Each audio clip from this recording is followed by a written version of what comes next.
গরুর মাংস রান্না করব। গরুর মাংস কিভাবে মাখিয়ে রান্না করতে হয় অনেক ভাই ও বোনেরা বোঝে না, যারা নতুন রান্না করে তাদের জন্য আমার এই ভিডিওটা। দেখো আমি এখানে প্রথমে পেঁয়াজ দিয়ে দিলাম, আর এখন আমি এখানে দিয়ে দিব আদা রসুন বাটা দিচ্ছি। একসাথে আমি মাখিয়ে নিব সব। এখন দিয়ে দিব আমি এখানে জিরা বাটা দিয়ে দিচ্ছি। তারপর এখানে দেখো আমি দিয়ে দিচ্ছি, এই দেখো লং, গোড়া মশলা আর কি দিলাম দেখতেই পাচ্ছ। এটা হচ্ছে লং বলে এটা, আর এটা হচ্ছে গোটা খাল খাল গোটা লং, সবটাই আমি দিয়ে দিচ্ছি। আর দিচ্ছি দেখো দুটো তেজপাতা আমি ছিঁড়ে দিলাম এখানে। এখন আমি দিয়ে দিব হলুদের গুঁড়ো, মরিচের গুঁড়ো, সব ধরনের মশলা আমি দিয়ে দিব। এই দেখো পরিমাণ মতো আমি মরিচ এখানে 3 টেবিল চামচ আমি মরিচের গুঁড়া দিয়ে দিলাম। আর এখন আমি দেব হলুদের গুঁড়া দেব। এই দেখো হলুদের গুঁড়াটাও আমি 2 টেবিল চামচ দিয়ে দিলাম, মানে পরিমাণ মতো। আর এখন আমি দিয়ে দিব পরিমাণ মতো লবণ। দেখতেই পাচ্ছ আমি পরিমাণ মতো লবণ দিয়ে দিলাম। দিয়ে এখন আমি ভালোভাবে এটাকে মাখিয়ে নেব। ভালোভাবে গরুর মাংসটা আমি উল্টাপাল্টা করে নেব। আর সাথে দেখতে পাচ্ছ আমি এখানে আলু দিয়েছি গরুর মাংসের সাথে, তাই আমি একসাথে মাখিয়ে বসিয়ে দেব।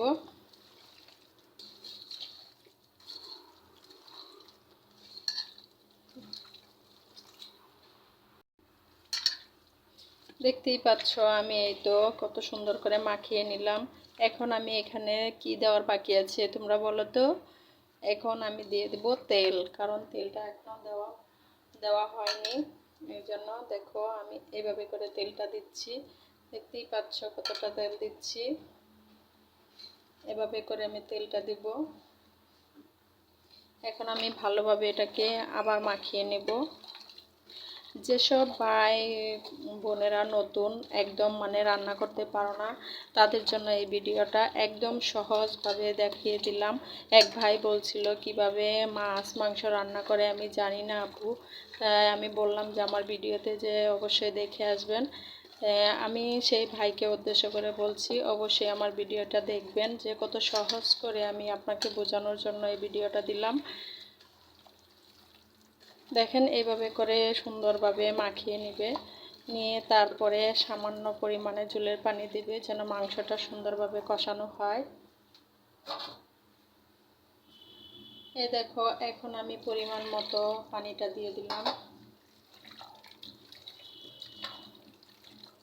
দেখতেই পাচ্ছ আমি এখন এই যে উল্টাপাল্টা করে সুন্দরভাবে মাখিয়ে নিলাম, কিন্তু সব কিছু এখানে মশলা দিয়ে নিছি। সব ধরনের মাংসের যত মশলা লাগে সব কিছুই আমি একসাথে দিয়ে মাখিয়ে নিলাম।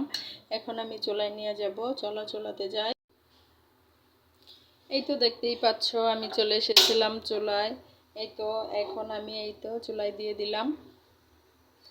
দেখতেই পাচ্ছ আমি এখন চুলায় বসিয়ে দিলাম। আর এখানে কি দিলাম সেটা তো বললাম, আদা রসুন বাটা দিয়েছি, জিরা বাটা দিয়েছি, আর হয়েছে গরম মশলাটা বাটাও দেওয়া যায় আবার আস্তেও দেওয়া যায়। আমি সবসময় বেটে দেই, আজকে আস্ত দিয়েছি, তবে আজকে আর বাটি নিয়ে আলসেমি করে তাই আমি এভাবে দিলাম। আর দুটো তেজপাতা দিয়েছি। আর তো হলুদ গুঁড়ো, মরিচ গুঁড়ো, জিরার গুঁড়ো এগুলো সবই দিতে হয়। আমি জিরা বাটাটা দিয়েছি, গুঁড়োটা দেই নাই। তবে তোমরা যারা রান্না করবে যদি বাটাটা দিতে চাও সেটাও দিতে পারো, আবার গুঁড়াটাও দিতে পারো। তারপরে হয়েছে আমি এখন সব কিছু দিয়ে এখানে মাখিয়ে নিলাম। এই তো বসিয়ে দিলাম, দেখতেই পাচ্ছ। এখন আমি এটাকে ডেকে দেব। এই তো আমি ডেকে দিলাম আর চুলাটাও অন করে দিয়েছি। এদিকে আমি কিছুক্ষণ পর চলে আসলাম। দেখো আমার এখানে ভাপ উঠে গেছে। এখন আমি এটাকে আবার নেড়ে চেড়ে দেবো।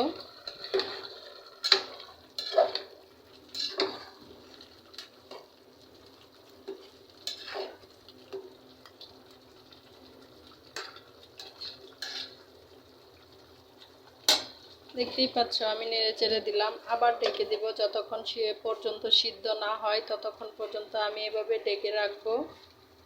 আর একটু পর পর নেড়ে চেড়ে দেবো যেন নিচে লেগে না যায়। যদি বন্ধুরা আমার ভিডিওটা ভালো লাগে অবশ্যই তোমরা লাইক সাবস্ক্রাইব করে আমার পাশে থাকবে, আর আমিও ইনশাল্লাহ তোমাদের পাশে থাকবো। আর আর সুন্দর সুন্দর কিছু গঠনমূলক কমেন্ট করে যাবে, কারণ তোমাদের সুন্দর সুন্দর কমেন্ট করতে আমার খুবই ভালো লাগে। তাই বন্ধুরা ভিডিওটা স্কিপ না করে সম্পূর্ণ ভিডিওটা দেখার চেষ্টা করবে। আর আমার রান্নাটা কেমন হচ্ছে সেটাও আমাকে জানাবে। আবারও তোমাদেরকে একটু দেখিয়ে দেই, দেখো রান্নাটা কীরকম হচ্ছে। দেখতেই পাচ্ছ কত সুন্দর কালার চলে এসেছে। এখনো সিদ্ধ হয়েছে বলে মনে হচ্ছে না, আর একটু সিদ্ধ করতে হবে।